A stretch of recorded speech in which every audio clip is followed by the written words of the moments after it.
شاید اس کے وجود کی مٹی تنہائی کے خمیر سے گندھی ہوئی تھی۔ وہ لوگوں کے ہجوم میں بھی خود کو تنہا محسوس کرتی تھی۔ یہ ایک بہت دلچسپ احساس تھا کہ جیسے کوئی اپنے تاریک کمرے میں دروازہ بند کیے ہوئے بیٹھا ہو، جبکہ باہر ہنگامے محفل عروج پر ہو،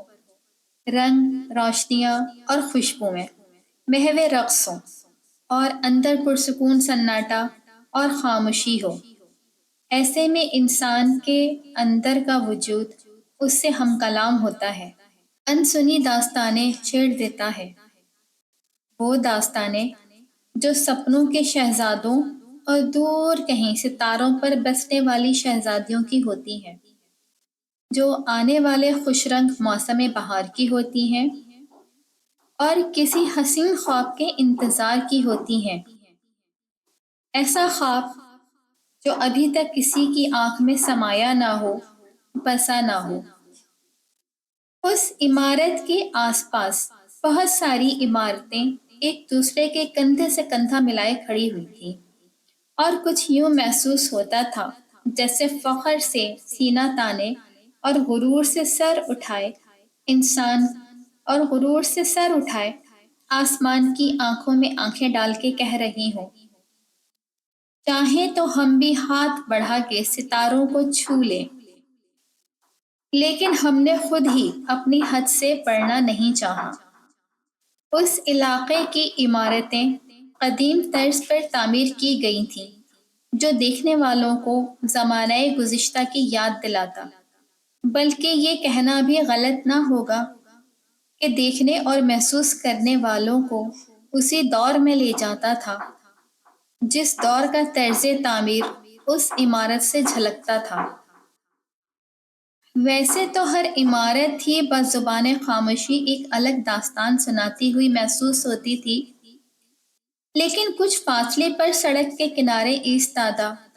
اس عمارت کا تاثر تو اس قدر مختلف اور الگ سا تھا کہ محسوس کرنے کے باوجود بیان کرنا مشکل تھا۔ سفید اور سرمئی رنگ کی اس عمارت کے قریب بھی کوئی عمارت اس جیسی اونچائی کی نہیں تھی۔ وہ عمارت اس کے فلیٹ والی عمارت کے مغرب میں واقع تھی۔ اس کی عادت تھی کہ وہ صبح ناشتے کے بعد کی چائے اپنی بالکنی میں پیتی تھی، اور اس دوران چائے پینے کے ساتھ ساتھ پودوں کی دیکھ بھال بھی کرتی جاتی،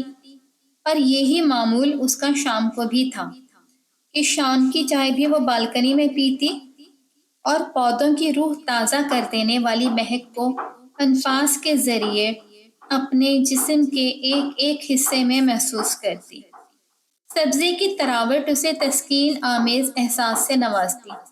وہ جب بھی بالکنی میں آتی، مغرب میں واقع اس عمارت پہ بھی اس کی نظر پڑتی جس کا نام چاند نگر تھا، اور جب چاند اپنا سفر طے کرتے ہوئے اس عمارت کی چھت کے کونے پر آ جاتا تو یوں لگتا جیسے چاند اس کی چھت پر اتر آیا ہو، اور کوئی بھی شخص وہاں جا کے چاند کو چھو سکتا ہے۔ اس عمارت کی ہر منزل پر 2 کمروں کا فلیٹ تھا، اور بالکنی دونوں کمروں کے مشترک تھی، یعنی اس گھر کے دونوں کمروں کی بالکنیاں الگ الگ نہیں تھی، بلکہ دونوں کمروں کے آگے ایک ہی بالکنی تھی، اور اس علاقے کی دیگر عمارتوں کی بالکنیوں کی طرح وہ بھی عمارت سے آگے نکلی ہوئی تھی، اور کبھی کبھی ان کو دیکھ کے یہ خیال آتا کہ وہ عمارت کا حصہ نہیں بلکہ ہوا میں معلق ہیں۔ یہ بہت عجیب سا احساس تھا اور بہت پرلطف بھی۔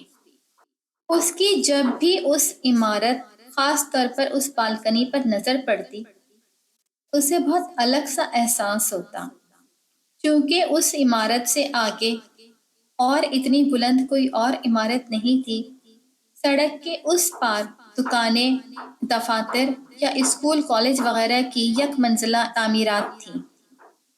دونوں علاقوں کے درمیان سے گزرنے والی چوڑی سی سڑک گویا حد فاصل کا کام دیتی تھی۔ سامنے نظر آنے والی عمارت یعنی چاند نگر کے بعد چونکہ کوئی اور اونچی عمارت نہیں تھی، لہٰذا اسے دیکھ کے لگتا کہ جیسے وہ بالکنی دنیا کا آخری کنارہ ہو۔ اس بالکنی کے پرے آسمان ہے جس کے سینے پر اڑتے ہوئے سفید کبوتر اور سیاہ زاغ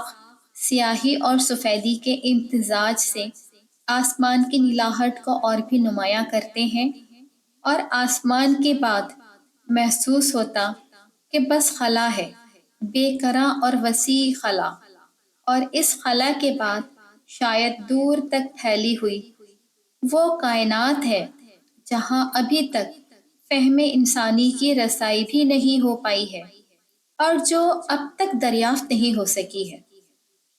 وہ اس منظر کو دیکھ کر اکثر یہ سوچتی کہ یہ منظر ایک مکمل تصویر ہے، اپنے آپ میں ایک الگ دنیا ہے۔ وہ چائے کا کپ ہاتھ میں لیے مغرب کی سمت بڑھتے ہوئے قرمزی سورج کو دیکھتی رہی۔ شام کے رخصت ہوتے ہوئے الوداعی لمحات عجیب سا احساس دلا رہے تھے۔ شکیب جلالی نے اس کیفیت کو یوں الفاظ کا جامہ پہنا دیا ہے: بھیگی ہوئی ایک شام کی دہلیز پر بیٹھے ہم دل کے سلگنے کا سبب سوچ رہے ہیں۔ ایک اور دن کا اختتام ہونے کو ہے۔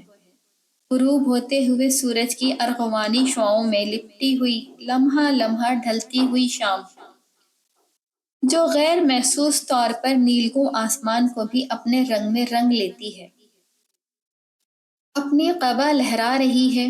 سبز پتوں پہ سورج کی زرد کرنیں پڑ رہی تھی اور تیز ہوا کے جھونکوں کی تال پر نرم شاخیں یوں لہرا رہی تھیں جیسے محو رقص ہو۔ یہ منظر بہت دل فریب ہے، لیکن کچھ ہی ساعتوں کی بات ہے کہ آفتاب غروب ہو جائے گا، پھر رات کی نیلاہٹ مائل سیاہی ہر شے کو ڈھانپ لے گی اور یہ خوبصورت منظر سو جائے گا اگلی صبح تک کے لیے۔